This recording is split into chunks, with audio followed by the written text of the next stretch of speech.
Alright. I just did this for the last 40 fucking minutes. And I didn't hit the fucking button like a fucking geezer. So, it's probably actually a good thing. Because I got a little rambly at the end with Google Earth. So, I probably just will again. It's just like, you can get sucked into this. Like, it's the whole Earth. What the... Like, you just zoom around it. Alright. Well, I tried to...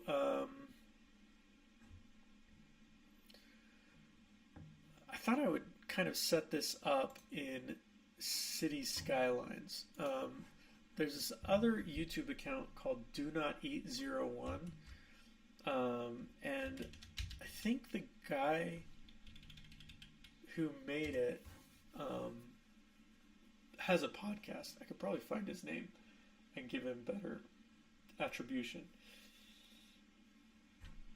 But it's pretty cool because he talks about sort of the history of, I think, Philadelphia or Pittsburgh or something. Shoot.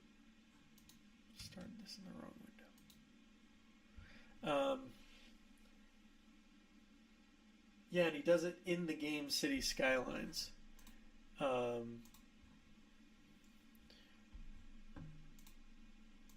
Which ends up being pretty darn cool. But, you know, I tried playing around with it, and I just don't have like a gaming computer, and so it's a little rough. You know, it slows down the stream and everything.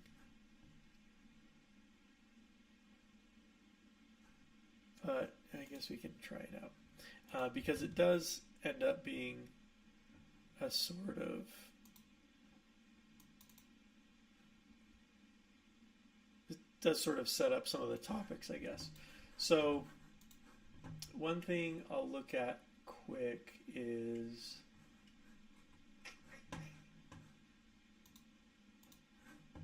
You've got Soda Springs down, I think down here.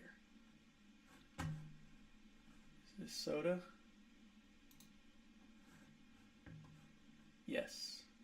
And to be honest, I don't know what was going on in Soda Springs. I imagine it was sort of like speculative mining or gold strikers or, you know, gold panning, whatever. But what was going on up here, kind of west or east of the Idaho Panhandle, here in northwestern Montana, was a gold strike, a sustained gold strike that started in 1862, and I think, you know, gold mining activity went through 1870 or something, kind of in earnest. But I mean, you've got some of these towns in Montana as you're going up that are like, you know, they're like mining towns, like Anaconda, Montana, kind of weird places. Anaconda's here, yeah. Yeah, if you ever get a chance to head up into western Montana, definitely stop through Anaconda. Just a wild place. The town is like, especially this old part of the town. Not there.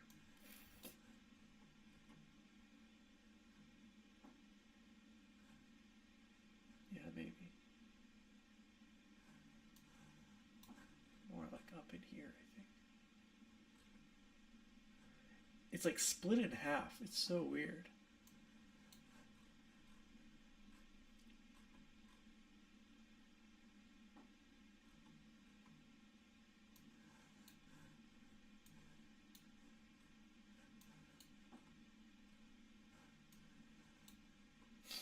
And it's just like built into this valley.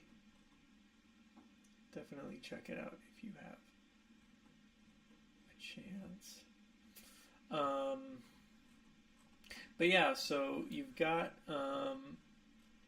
so that's like I guess just an important thing to note is that you've got this sort of migration from folks down here in Soda Springs up into northern Montana, and that doesn't last, for that long, um, but um, it does provide context for why a crossing was located on the Snake River at that point. That was the scheme. All of these guys in the these people moving west were led by these like weirdos who thought like they were creative, um, but they had all these plans and all of these crazy ideas they were trying out, trying to make it in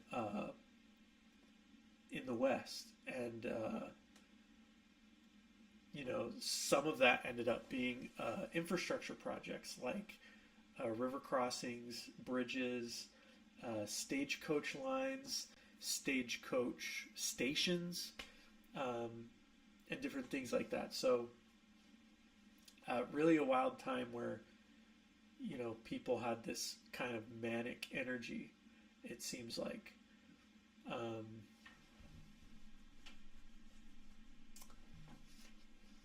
And yeah, two of those, there were two men, a guy with the last name of Hickman, and then another guy who was his partner, his business partner, Ricketts or Rickards. I'm going to call him Ricketts, but I've read both names. So Hickman and Ricketts get together and they decide they're going to start a river ferry to bring these miners and their families through across the Snake River at that point. And okay, I don't care. I'm not as comfortable with the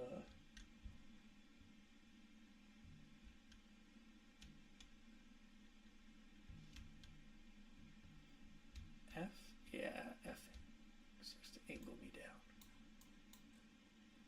Okay, so this is the spot on the river here where that first crossing was established. So Hickman and Ricketts come up with this idea, and they're kind of getting close. They have like the wood or whatever, and Ricketts says, I'm going to go down and see if I can get some of these folks in Soda Springs, tell them we have this new thing, so that when they come up here, they don't try to wade across the river. We'll just charge them a fee to move them across our new ferry. So they show up with Ricketts.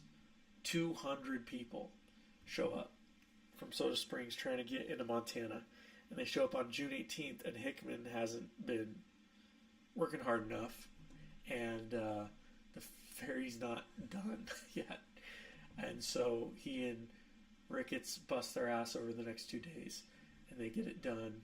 200 people are camped out here on this bank, and then they all cross on June 20th, 1863. This map I pulled from a little web application a guy made to get real height maps from Google Earth and other data sets into city skylines to build terrain maps like this.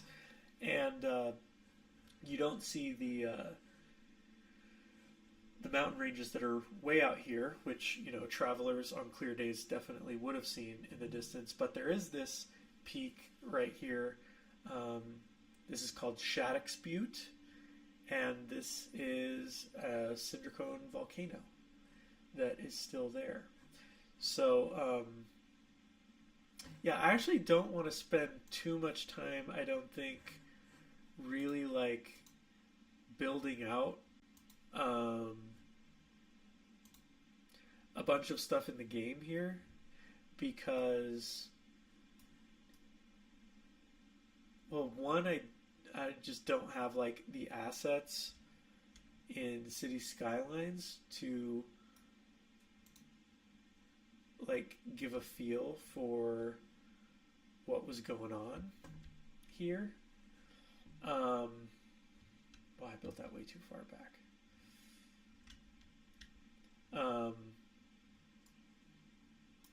Because I don't think there were any permanent structures. I think it was just the ferry and then people with like their wagons and tents chilling out most of the time. But these are, I mean, I found these cranes, different stuff to maybe give a little bit of scale for what something like a big pole with a rope across it would sort of look like. I just found, I don't know, haven't really played this game before, so I just found some of these as like open source models online for cities. And so yeah, that might be about the size of like a ferry. And so you can kind of see like, this is a pretty deep section. I mean, the whole Snake River through here is, you know, pretty deep. And so you really did, if you're moving wagons and horses across, having the ferry was handy. And then, yeah, that operates for a couple of years. I just exit. I don't want to spend much time there because I don't have like the assets and stuff to model it out, but also because that really, it doesn't last long.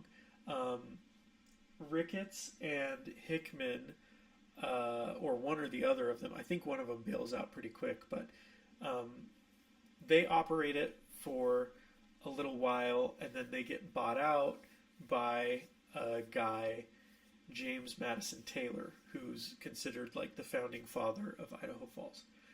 And he runs the ferry for, you know, a year or two, and then he orders a bridge to be constructed in like Missouri or something, maybe Mississippi, and then they bring it, you know, they transport it probably by like stagecoach or something, and then they construct the bridge at the site that is like modern day Idaho Falls. So this is where the they called this Eagle Rock, and I'm guessing it's this little island right here. Could be this one, but there was a big eagle's nest on it. They call it Eagles Rock. This is where they were moving people across. And today, as far as I know, there's like nothing to mark this as a historical site or anything. There was a historical registry application that somebody put in the 50s or the 70s to preserve this as a historical site. But I mean, you can see like they're just farming around it and stuff. So I don't think anyone really cares. And it's funny because this is Eagle Rock. This is like where that name comes from. And now everything in modern Idaho Falls is, you know, Eagles Landing this, Eagle Rock that. All of the like new kind of business district. Where is it? Like all of this. I used to actually work in one of these offices. All this stuff. They call this Eagles Landing, which I don't think this is like a faithful recreation of the original site or anything, but you know, Eagle Rock, Eagles Landing, just because the company was called the Eagle Rock, you know, River Ferry and Bridge Company or something. That's what they. That's the name that stuck, and so the village that became Idaho Falls was originally called Eagles Landing.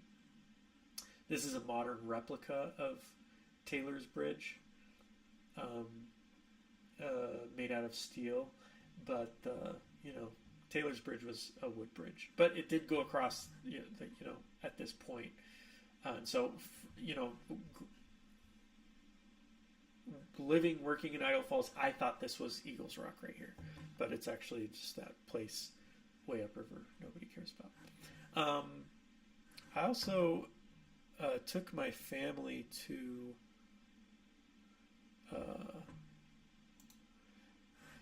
that Shattuck's Peak, that cinder cone volcano. Let me pull up some of the pictures. We went 2 or 3 weeks ago, and it's very snowy here, and it was very snowy there. So we didn't get all the way up up to the summit and the and into the bowl. We actually just got, if I can go back and look at the aerial image. So what they call Shattuck's Peak, which is a cinder cone volcano, is here. So we parked down here by these silos, and we actually got up to this ridge where they, this big kind of excavation crater. Cinder cone volcanoes deposit scoria, which is what we use in this part of the United States for roads. Thank God we don't use salt like they do in the Midwest, because it eats up the chassis and body of your vehicles. But yeah, this is where they extract scoria that I'm sure they sell to the municipalities, and you can see there's like all these extraction points. But yeah, so we hiked up to that. Just this ridge right here is where we stopped.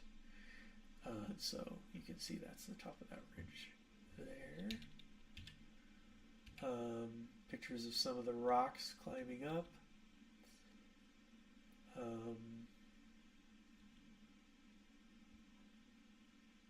This is the sort of eastern ridge. So down here, out to the east, you would have Idaho Falls. This is looking back down. I don't know if you can see this over the stream, but that's our car way down there. We got pretty high up, and we were only about a third of the elevation gain to the peak. There's my kids looking out. This is, again, this is just the extraction crater. So that was that. I've also got, I don't know if these are,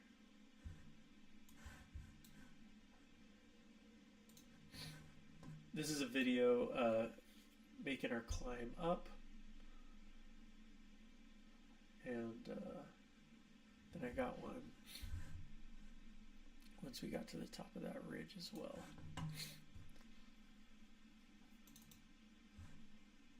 And you can see the birds flying crazy. I think they were peregrine falcons, but I'm not 100% sure. Actually, no, they were just crows. But they were all over. They're huge.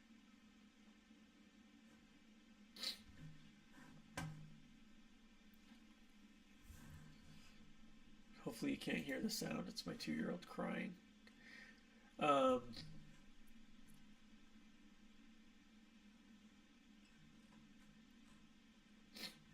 But yeah, just to like nerd out about the geology for a minute, you can see way off in the distance. Let me turn off the annotations because they're bugging me. Clean. There we go.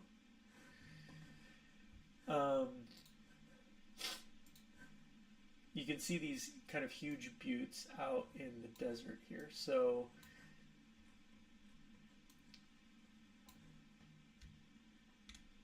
let's zoom out there. This is called Middle Butte, East Butte, and then Big Southern Butte here. And if you kind of follow the line of those, like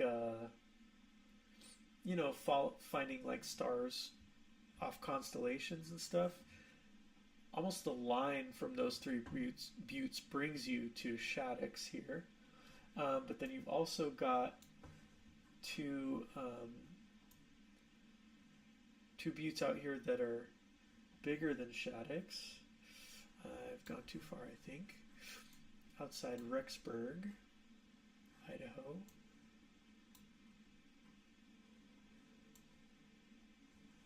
Maybe gone too far still.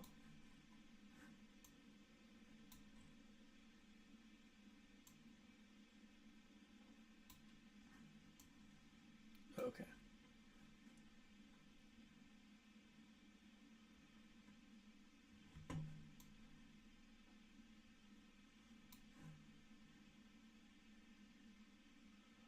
That are called the Manan Buttes, right here.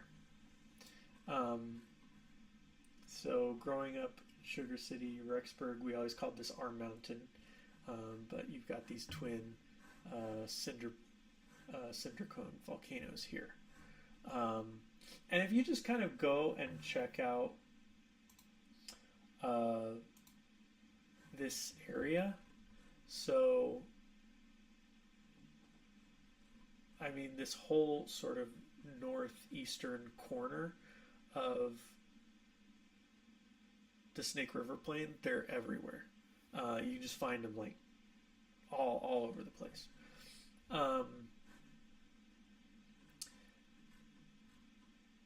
But yeah, so I guess I did want to touch on some of the stuff that was going on, like what was the context of this crossing in larger, kind of the broader American history. So this is, we're talking about this crossing being established in 1863, June 1863.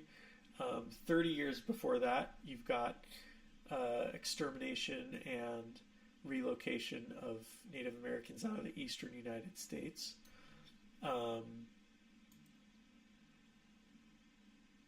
You've got financial instability. Again, like infrastructure really is the to me, like what's very interesting about this period, because in 1820, I think, or the 1820s, you've got the completion of the Erie Canal, which is the first like federally or state-funded kind of public works infrastructure project in American history. Ends up being like hugely important to the development of industries along that canal. Here by 1839, you've already got ironworks, got the gold rushes going on in California. 1862 to 70, you've got big, interesting gold mining in Montana, a little bit in Idaho. The Mexican-American War is being fought. So in the 1840s, in the early 1840s, you also have the Mormon migration. So that's hugely important to the history of Idaho, because you've got the Mormons that kind of figure out what they're doing in Salt Lake City, but the successor to Joseph Smith, Mormonism's founder, is Brigham Young, and once he's like, okay, we can survive here, he starts sending people out and sort of doing this weird sort of mini colonization inside the United States, out into north and south of them, so into Idaho and Canada, and eventually like Arizona and Mexico. And that's, when the Mormons show up in Salt Lake City, that's Mexican territory. It's not, acquired by the United States until this treaty is signed. More financial instability, kind of shaking people up in the eastern United States. That's pushing them, westward, seeking opportunities and different things there. Abraham Lincoln's elected, and his election kicks off the Civil War, obviously.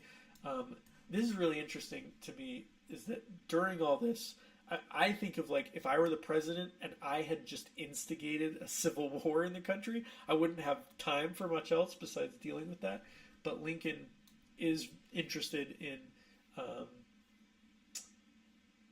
expansion and Western, development of these newly acquired territories. And so he signs the Homestead Act, which is very I mean, it's something like it's crazy to think of something like this today, but just says like, okay, all of this is ours legally, technically, like according to other European powers that matter, and so you can it's free if you go out there and you do anything to develop it for 5 years. You get 160 acres. 160 acres is if you take 1 mile by 1 mile, that square, cut it in half. Half of 160 acres is half a square mile. Emancipation Proclamation is signed. This is really interesting too because we're talking about the first settlement in East Idaho, and if it had happened earlier, Idaho might have played into this because this was a crisis going on in the United States that led to the Civil War. Is like, are you a slave state or are you not as you're coming in? And Idaho's just, I mean, like, this is way before Idaho statehood. I think Idaho statehood happens in the 1890s, maybe even the late 1890s. But the slave question is over by the time people are showing up in Idaho. Yeah, then you got the Civil War being fought for the next couple of years, and then the railroad. I mean, this is like an interesting kind of coda to this, just sort of this synopsis, I guess. In that, like, once Taylor puts the wood bridge and is moving people and wagons and horses and everything over that, they put up a railroad bridge and provide rail access to the Snake River Plain pretty, relatively shortly after. So there you go. I also grabbed some images. I don't think I showed these yet in this stream. These aren't, no images exist of Ricketts Ferry as far as I know. These are just pictures of unpowered river ferries from that same era, the 1860s. I mean, the trees here are a dead giveaway. Like, there was nothing. And these are actually, so this is Taylor's Bridge. And this is, modern day Idaho Falls. So this looks very bleak. I mean, there's no, like, there's a dead tree stump here. There's, like, nothing. But you can still recognize some of this. I mean, like, some of these sort of rocky outcrops, you'll be able to see this if you go to the side of the bridge today. If you go upstream just a little bit, it's very different because and this is a more modern. This was actually the recreation of the bridge in steel, and is an even later photo. This is kind of what it looks like today. But yeah, you've got a diversion dam that was installed right here, and you can see kind of the straight line. There's kind of this craggy rock which has been, I'm sure, landscaped and everything since, but you've got this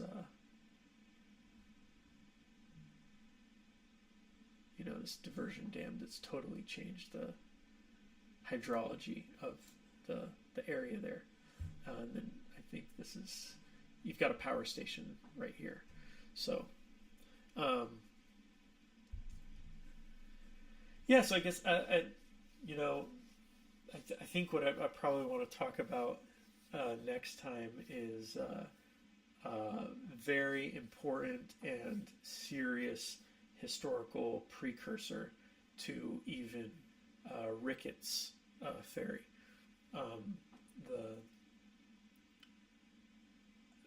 This isn't recorded, or at least as far as I could find, it's not recorded, but I think there's a pretty direct correlation between why the ferry company was established in 1863.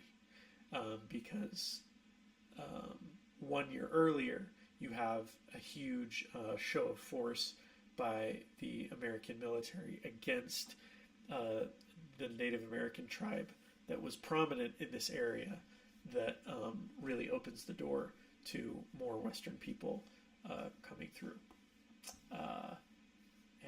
But that's like a whole other thing. So